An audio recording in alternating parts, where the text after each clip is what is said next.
નમસ્કાર, સમય news YouTube ચેનલમાં તમારું સ્વાગત છે। સીએમ ભૂપેન્દ્ર પટેલે અધિકારીઓ અને પદાધિકારીઓને આપી કડક સૂચના, જાણો શું કહે છે। તમામ અધિકારીઓ અને પદાધિકારીઓને ફિલ્ડમાં જવા માટે સૂચના આપી છે અને જાહેર સ્થળો પર જે પ્રશ્નો હોય તેનું નિરાકરણ કરવાનું કહ્યું છે। અગાઉ પણ તેમના કેટલાક અધિકારીઓને કામને લઈને ટકોર છે, ત્યારે રાજ્ય સરકારે કેબિનેટ બેઠક યોજાઈ અને જેમાં ઘણા મહત્વના નિર્ણયો રાજ્યએ લીધા હતા। ત્યારે તમને જણાવી દઈએ કે કેબિનેટ બેઠકમાં વરસાદ પર ચર્ચા થઈ હતી અને વૃક્ષોને ઉછેર કરવા માટે ખાનગી કંપનીઓને લેવામાં આવશે।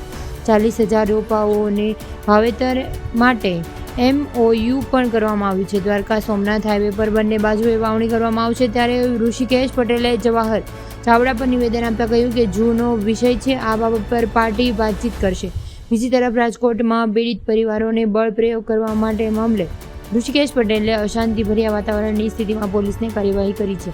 20 જૂને સુધીમાં રિપોર્ટ આપવા માટે સરકારે સોંપ્યો છે અને સાથે સાથે સરકાર દ્વારા રિપોર્ટને સ્વીકારવાની પ્રક્રિયા ચાલી રહી છે। આ રિપોર્ટ હાઈકોર્ટને સબમિટ કરવામાં આવશે।